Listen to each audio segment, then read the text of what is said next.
अस्सलाम वालेकुम। आज का जो टॉपिक हमारे पास है वो है थर्मोकेमिस्ट्री। और थर्मोकेमिस्ट्री के जो हम न्यूमेरिकल सॉल्व करने जा रहे हैं, और न्यूमेरिकल्स में भी हमारे पास यहाँ पे 3 से 4 न्यूमेरिकल्स हैं। चैप्टर हमारा थर्मोकेमिस्ट्री है। ये फर्स्ट ईयर केमिस्ट्री है और चैप्टर नंबर 11 है। मैंने जैसे कि आपको बता दिया कि इसके अंदर हमारे पास 3 से 4 न्यूमेरिकल्स हैं, तो या 3 से 4 डिफरेंट मेथड के न्यूमेरिकल्स हैं। तो उनमें फर्स्ट जो आज हम न्यूमेरिकल डिस्कस करने जा रहे हैं वही है फर्स्ट लॉ ऑफ थर्मोडायनेमिक के। फर्स्ट लॉ ऑफ थर्मोडायनेमिक्स और फर्स्ट लॉ ऑफ थर्मोडायनेमिक्स की अगर बात की जाए तो इसके बेसिकली हमारे पास है दो रिलेशंस है या दो इक्वेशंस आप कह सकते हैं। इनमें जो फर्स्ट रिलेशन हमारे पास है वो ये है कि Q इक्वल्स टू आपके पास डेल्टा E और प्लस W है। ये जो फर्स्ट रिलेशन है या सपोज करिए फर्स्ट इक्वेशन भी आप कह सकते हैं। यहाँ जो Q है वो बेसिकली आपके पास अमाउंट ऑफ हीट को रिप्रेजेंट कर रहा है, या आप लिख सकते हैं अमाउंट ऑफ हीट, या सिंपली आप हीट भी कह सकते हैं।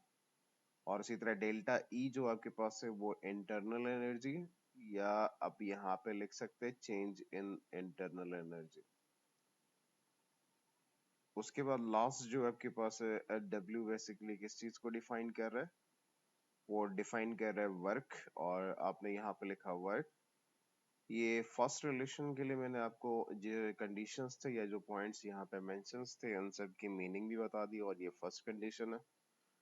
उसके बाद सेकंड कंडीशन की तरफ अगर हम जाना चाहे तो सेकंड कंडीशन कुछ इस तरह से हम रिप्रेजेंट कर सकते हैं, या सेकंड मतलब इक्वेशन या कन्वर्जन के बाद जो इक्वेशन है उसको आप इस तरह से रिप्रेजेंट कर सकते हैं। Q इक्वल्स टू क्या होता है डेल्टा E फिर प्लस आपके पास क्या है P इंटू डेल्टा V। यानी यहाँ जो वर्क है उसको कन्वर्ट किया गया है प्रेशर इनटू वॉल्यूम। यहाँ P बेसिकली आपके पास है प्रेशर को रिप्रेजेंट कर रहा है, और उसी तरह अगर हम V की बात करना यानी डेल्टा V की बात करना चाहे तो वो आपके पास क्या चेंज इन वॉल्यूम है। ये चेंज इन वॉल्यूम है। और अब इससे रिलेटेड दो डिफरेंट आपके पास न्यूमेरिकल्स पेपर में जनरेट किए जाते हैं, और दोनों आपको आने चाहिए। इस वीडियो में मैं दोनों इंशाल्लाह कंप्लीट कर दूंगा। दोनों से रिलेटेड जितने भी न्यूमेरिकल्स आएंगे वो आप आसानी से कर पाएंगे। फर्स्ट थिंग, ये न्यूमेरिकल बहुत सिंपल एंड इजी होता है। इनमें एक चीज आपने बहुत इंपॉर्टेंट है जो याद करना होता है, वो ये है साइन कन्वेंशन। ये जितने भी पॉइंट्स हमारे पास है ये साइन कन्वेंशंस है। जैसे कि मैं आपको पहले भी बता चुका कि यार इनके न्यूमेरिकल बहुत इजी और सिंपल न्यूमेरिकल्स होते हैं, और आपने साइन कन्वेंशन अगर आपको याद है तो, अगर नहीं है तो देन ये सबसे टिपिकल न्यूमेरिकल्स है, काफी हद तक मुश्किल न्यूमेरिकल्स है। जैसे कुछ टर्म्स मैंने आगे डिफाइन करके बता दिए थे कि यार W बेसिकली आपके पास वर्क को डिफाइन कर रहा है, हीट एनर्जी बेसिकली आपके पास क्या है Q है, और इसी तरह इंटरनल एनर्जी डेल्टा E है, तो यहाँ पे मैंने डेल्टा E लिख दिया। ये सारी चीजें जो मैंने यहाँ पे लिखे हैं ये क्वेश्चन के अंदर मेंशन्ड होते हैं। उसको देखते हुए आपने क्या करना है, उन साइंस को इंडिकेट करना है। कभी कब आपने पॉजिटिव लिखना है, कब आपने नेगेटिव लिखना है। फर्स्ट अगर हम बात करें तो देखिए वर्क से रिलेटेड पहला पॉइंट हमें ये बताता है कि work done on the system, और अगर ऑन द सिस्टम है तो वर्क आपका क्या होगा, नेगेटिव होगा। यानी W इक्वल्स टू आपने क्या लिखा, माइनस लिखा। फॉर एग्जांपल क्वेश्चन के अंदर लिखा है कि work on the system is 500 joule, तो आपने क्या लिखना है, W इक्वल्स टू 500 जूल लिखना माइनस के साथ। तो माइनस ये इंडिकेट कर रहा है कि हमारे पास जो काम हुआ है ऑन द सिस्टम हुआ है।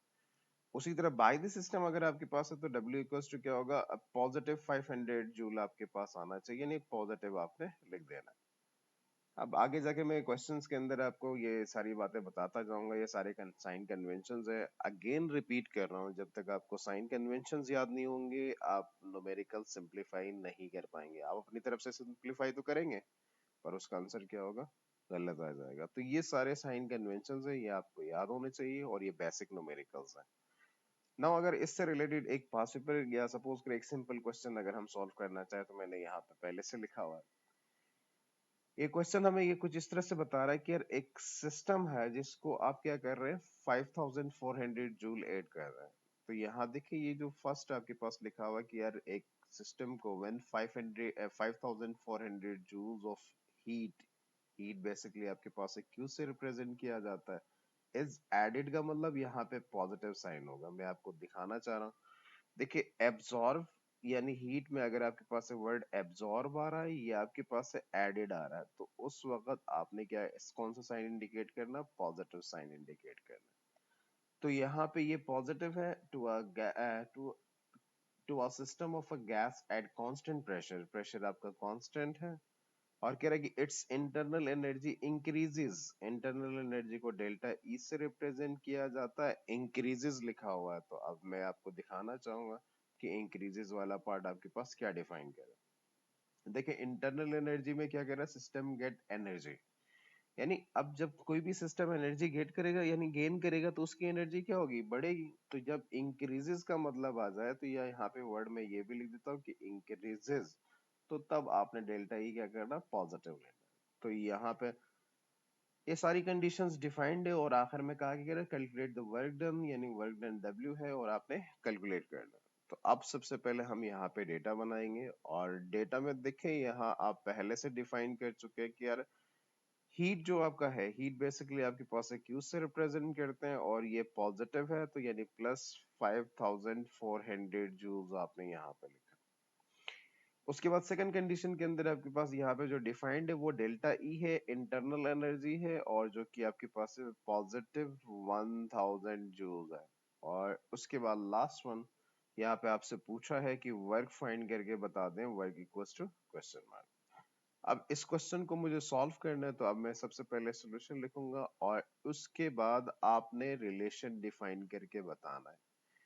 यानी यहाँ जो हम रिलेशन अप्लाई करेंगे वो ये होगा, फर्स्ट लॉ ऑफ थर्मोडायनेमिक आप अगर आप लिखना चाहें तो यहाँ पे लिख सकते हैं फर्स्ट लॉ ऑफ थर्मोडायनेमिक्स, तो आप पहले मेंशन करें ताकि आपकी रिप्रेजेंटेशन बेहतर हो सके।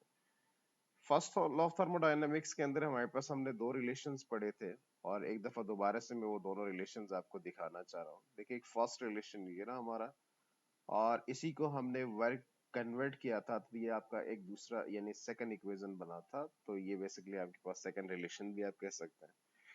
डेटा में वहां पे हमारे पास एक क्यू भी है, डेल्टा वी ई भी है, और आप डब्ल्यू पूछा गया है, तो मैं इक्वेशन नंबर 1 यूज करूंगा। तो देन अगेन मैं न्यूमेरिकल की तरफ जा रहा हूँ। तो यहाँ पे आपने कंडीशन इन सब कुछ देखने के बाद आपने फॉर्मूला अप्लाई करना है, यानी इक्वेशन 1 आप अप्लाई करोगे या इक्वेशन नंबर 2। तो यहाँ पे इक्वेशन 1 अप्लाई हो रहा, तो Q इक्वल्स टू आपके पास क्या होगा, डेल्टा E फिर प्लस आपके पास क्या रहा है, W आ रहा है। Q की वैल्यू हमारे पास है 5400 है, और आपके पास डेल्टा E की वैल्यू 1000 है, तो आपने 1000 लिखा, फिर प्लस W आपके पास आ रहा है। ये 1000 प्लस में इस तरफ आगे क्या होगा, माइनस हो जाएगा। तो 5400 माइनस आपके पास है 1000 है, और इक्वल्स टू W है, तो W इक्वल्स टू आपके पास क्या रहा है, यहाँ पे आपका आंसर आ रहा है 4400 जूल। तो देन ये आपका न्यूमेरिकल सिंपलीफाई हो चुका है और ये आंसर आ गया।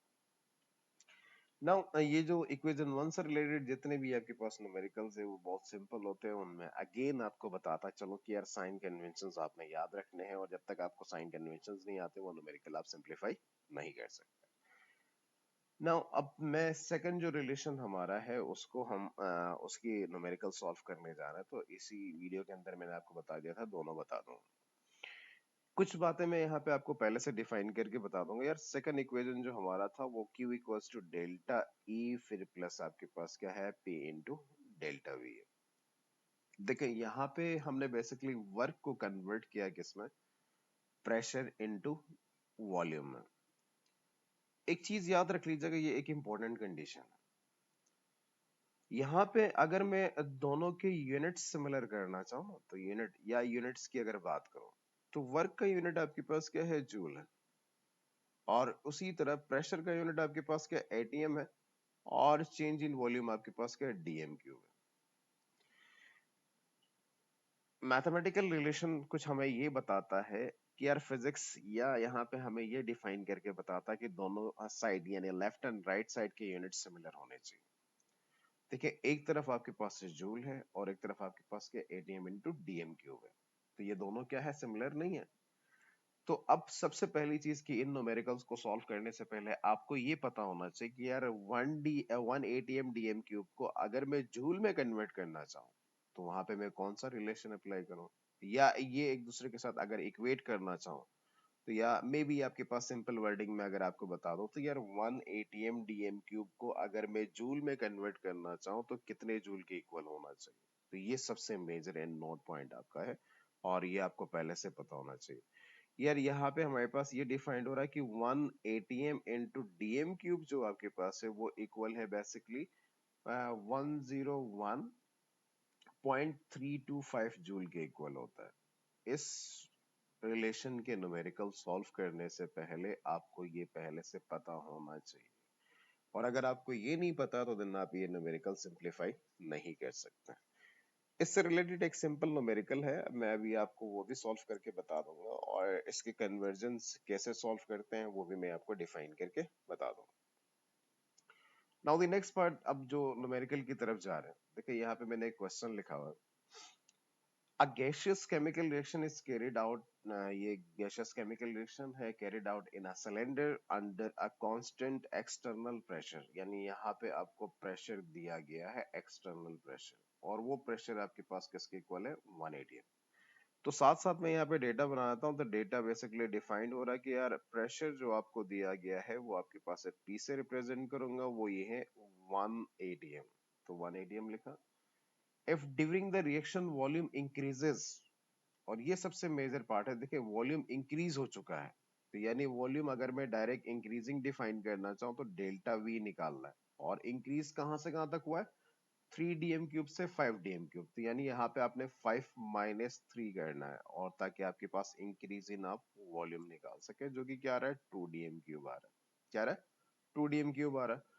उसके बाद नेक्स्ट हमारे पास देखिए पिस्टन मूविंग अपवर्ड, तो एक चीज सबसे मेजर यहाँ पे ये है कि यार ये पिस्टन जो आपका मूव कर रहा है अपवर्ड जा रहा है, तो वर्क आपने सही तरीके से समझना है, और वर्क जो आप यहाँ पे निकालोगे वो नेगेटिव होना चाहिए। दोबारा से एक दफा साइन कन्वेंशन आपको दिखाना चाहूंगा।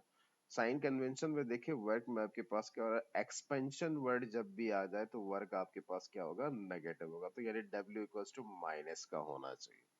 अब यहाँ जो हम वर्क कैलकुलेट करेंगे वो आपके पास क्या होगा नेगेटिव होना चाहिए, तो वो पहले से आप डिफाइन करें W इक्वल्स टू माइनस और क्वेश्चन मार्क आपका। ये एक्सपेंशन हुई है यानी पिस्टन आपका अपवर्ड जा रहा है, या वॉल्यूम अगर आपके पास देखें ये भी एक सिंपल आइडेंटिफिकेशन है कि इनिशियली वॉल्यूम आपका 3 था और आपके पास किस में कन्वर्ट हो चुका है 5 में, तो पिस्टन अपवर्ड मूव कर रहा है, तो एक्सपेंशन हो चुकी है सिस्टम में, तो देन आपने यहाँ पे क्या करना है, ये वर्क जो आपका होगा वो क्या होगा नेगेटिव होगा। यहाँ सिर्फ आपसे वर्क पूछा गया है, तो और इसको सॉल्व कैसे करते हैं ये बहुत सिंपल न्यूमेरिकल है, और बेसिकली मैं आपको बताता हूँ। अब सॉल्यूशन लिखा, और सॉल्यूशन लिखने के बाद सबसे पहली चीज की यार वर्क आपके पास जो इन टर्म्स ऑफ प्रेशर है वो कुछ इस तरह से होता है कि वर्क इक्वल्स टू क्या होगा P इंटू डेल्टा वी। पर क्वेश्चन के अंदर जो कंडीशन डिफाइंड है कि यहाँ जो वर्क आपका है वो नेगेटिव होना चाहिए, तो -P इंटू डेल्टा वी आपने लिखा। देखें प्रेशर जो आपके पास है क्या है -1 ATM है, तो आपने 1 ATM लिखा, और इन केस अगर हम बात करना चाहे यहाँ पे जो वॉल्यूम आपका है वो क्या है 2 DM क्यूब, और अगर मैं इन दोनों को मल्टीप्लाई करना चाहूँ तो ये माइनस आपके पास 2 ATM इंटू DM क्यूब आ रहा है, यानी दोनों को मल्टीप्लाई करने के बाद ये आ रहा है।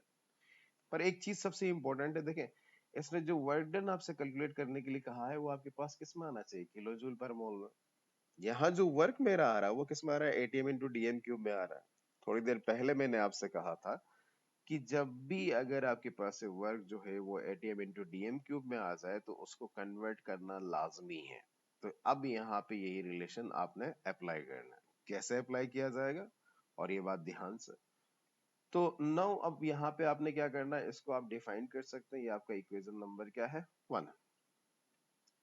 उसके बाद यहाँ पे कन्वर्जन आप मेंशन करें ताकि न्यूमेरिकल के अंदर आपकी रिप्रेजेंटेशन बेस्ट हो, और कन्वर्जन में आपने क्या लिखना है, एक तरफ ATM डॉट DM क्यूब लिखें, और एक तरफ आपने क्या लिखना है जूल्स लिखना है, तो आप यहाँ पे पूरा जूल्स लिखें, ये आपके पास है बेटा J लिख दे, कोई फर्क नहीं पड़ता। और 1 ATM DM क्यूब आपके पास किसके इक्वल होता है 101.325 के इक्वल होता है। ठीक है।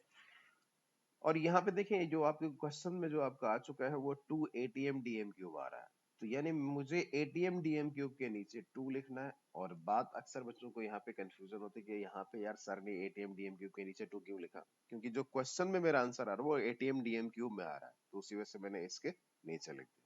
और ये आपका एक्स है, तो अब यहाँ पे एक दूसरे के साथ क्या करेंगे, क्रॉस मल्टीप्लाई। जब आप इन दोनों को आपस में मल्टीप्लाई करोगे तो ये आएगा x इक्वल्स टू 202 पॉइंट आपके पास है 64 मे बी आपके पास है 50, और ये आपके पास किस में आ रहा है, जूल में आ रहा है। ये किस में आ रहा है, जूल में आ रहा है। अब एक और चीज, अब ये जो वर्क में आ रहा है तो W इक्वल्स टू, आप दोबारा इस रिलेशन को आप इक्वेशन 1 में पुट करोगे तो क्या आएगा, -202.650 आपके पास आया, और जूल में आ चुका है तो आपने यहाँ पे जूल लिखा। पर एक बात और, सबसे मेजर पार्ट ये है कि वर्क आपका किलो जूल में होना चाहिए, और अगर आप जूल से किलो जूल में कन्वर्ट करना चाहो तो सीधे सीधे आप इसको डिवाइड बाई 1000 करें। जब आप डिवाइड बाई 1000 करेंगे तो हमारे पास जो आंसर आएगा वो किलो जूल में आएगा, और वो कुछ इस तरह से बनेगा बेटा, डिवाइड बाई 1000 करने से 0.202 और किलो जूल, ये आपका आंसर आया फाइनली। और इसको मैं हाईलाइट करके लिखना चाह रहा हूँ, तो मैंने लिख दिया कि W इक्वल्स टू, यानी वर्क जो आपके पास है वो किसके इक्वल आ रहा है, 0.202 किलो जूल। तो ये सबसे मेजर पार्ट है इस न्यूमेरिकल के अंदर, आपका सिमिलर आंसर आना चाहिए। अगेन रिपीट कर रहा हूं, जब भी प्रेशर इनटू वॉल्यूम अगर आपने वर्क कैलकुलेट करना है तो वहां पे कन्वर्जन लाजमी है, कन्वर्ट करना आपको आना चाहिए। एंड अब एक सबसे इंपॉर्टेंट आपकी बुक से एक न्यूमेरिकल है, तो वो भी सॉल्व करते हैं ताकि आपके ये पूरी कंफ्यूजन क्लियर हो जाए। तो एंड लास्ट वन, जो लास्ट न्यूमेरिकल हमारा है जिसे हम सॉल्व करने जा रहे हैं, देखिए यहाँ पे डिफाइंड है कि यार a thermochemical process is carried out at a constant pressure, यानी अगेन यहाँ पे प्रेशर आपको दिया गया है तो डेटा साथ साथ बनाते हैं, तो डेटा प्रेशर जो है वो P से रिप्रेजेंट करते हैं, तो P इक्वल्स टू आपके पास यहाँ पे क्या रहा है, 8.52 ATM आपका है, ये प्रेशर डिफाइंड है। उसके बाद कह रहा है यार if it absorbs, word absorb का आ रहा है, तो याद रख लीजिएगा क्या एब्जॉर्ब कर रहा है, 15.4 kilo joule energy. Energy basically Q से रिप्रेजेंट करते हैं, और ये एब्जॉर्ब कर रहा है तो पॉजिटिव होना चाहिए। और अब ये आ रहा है हमारे पास है 15.4 किलो जूल एनर्जी आपके पास है। फिर कह रहा है from the surrounding due to which an expansion in the volume of 4.7। तो अगेन आपके पास यहाँ पे क्या हो रहा है, वॉल्यूम की जो एक्सपेंशन है वो है डेल्टा वी इक्वल्स टू आपके पास है 4.7 डीएम क्यूब है, और आपने यहाँ पे 7 डीएम क्यूब लिखा। इस occur calculate the change in internal energy, again आपके पास है इंटरनल एनर्जी, आपने क्या करना है यहाँ पे कैलकुलेट करना, delta equals to question mark. तो ये हमारा डेटा कंप्लीट हो गया। अब इसे हमें सॉल्व करना है, तो सॉल्व करने के लिए हम क्या कर सकते हैं, सबसे पहले आप सॉल्यूशन लिखें और उसके बाद आपने वही फर्स्ट लॉ ऑफ थर्मोडायनेमिक की एक स्टेटमेंट लिखते हैं, और उसके बाद आपने रिलेशन अप्लाई करना। हम यहाँ पे अब बेसिकली सेकंड इक्वेशन यूज करते हैं, तो Q इक्वल्स टू आपके पास क्या, डेल्टा E फिर प्लस आपके पास क्या हो रहा है, P इंटू डेल्टा वी आ रहा है। एक बात ध्यान से किया, हमारे पास यहाँ जो है ना, आपने सारी वैल्यूज पुट करना। देखो Q की वैल्यू जो आपके पास है वो क्या आ रही है, 15.4 है, और ये 15.4 किलो जूल में है, तो साथ में आप यूनिट लिख दीजिएगा केजी। डेल्टा ई आपने फाइंड करना है, इंटरनल एनर्जी है, तो आप कैलकुलेट करेंगे। फिर प्लस प्रेशर जो आपके पास आ रहा है वो आ रहा है 8.52, और साथ में आपके पास है मल्टीप्लाई हो रहा है किसके साथ, 4.7 डीएम क्यूब के साथ, यानी इन दोनों के साथ भी यूनिट लिख दे ताकि आपकी कंफ्यूजन खत्म हो। ये एटीएम में है और ये आपके पास किस में, डीएम क्यूब में। ये तो एज इट इज कॉपी करेंगे 15.4 किलो जूल, ये आपका सेम टू सेम नीचे आ जाएगा, और डेल्टा ई भी आपने क्या करना, सेम टू सेम।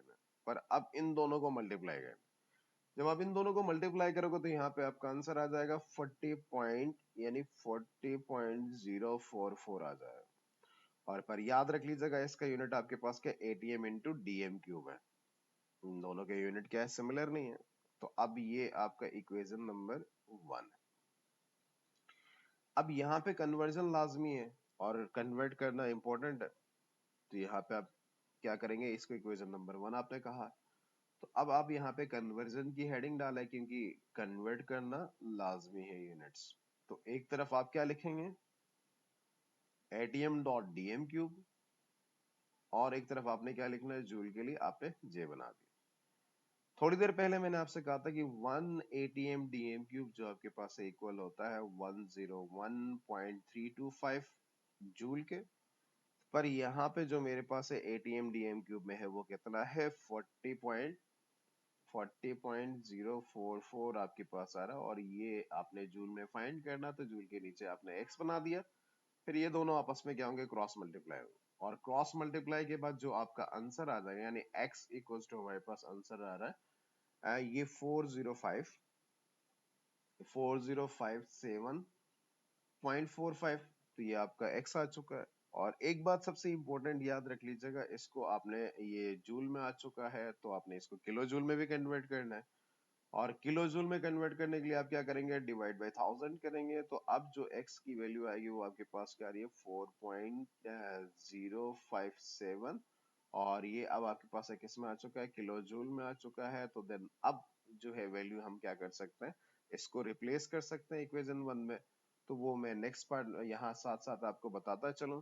तो अब यहाँ पे आपने क्या करना है, putting values in equation number 1, या पुटिंग वैल्यू बेबी आपके पास है इन इक्वेशन 1, या आप रिप्लेस भी लिख सकते हैं वर्ड, कोई फर्क नहीं पड़ता। तो जो इक्वेशन 1 हमारी थी बेटा वो कुछ इस तरह से थी कि 15.4 किलो जूल, आपने यहाँ पे लिखा 15.4 किलो जूल, और साथ में आपके पास क्या है, डेल्टा ई है, और अगेन आपके पास क्या रहा, पॉजिटिव।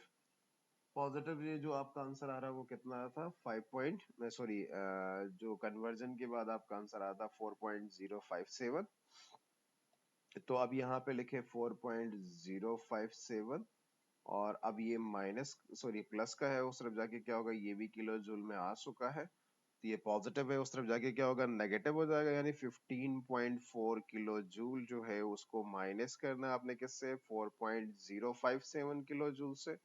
तो फाइनली जो आपका आंसर आ जाएगा डेल्टा ई, और वो डेल्टा ई आपका आंसर आ रहा है 11.34, तो यानी आप यहाँ पे लिखे 11.34 किलो जूल, और ये आपका आंसर है, और ये भी सेकंड न्यूमेरिकल भी यहाँ पे कंप्लीट हो चुका है। इसके साथ अल्लाह हाफिज।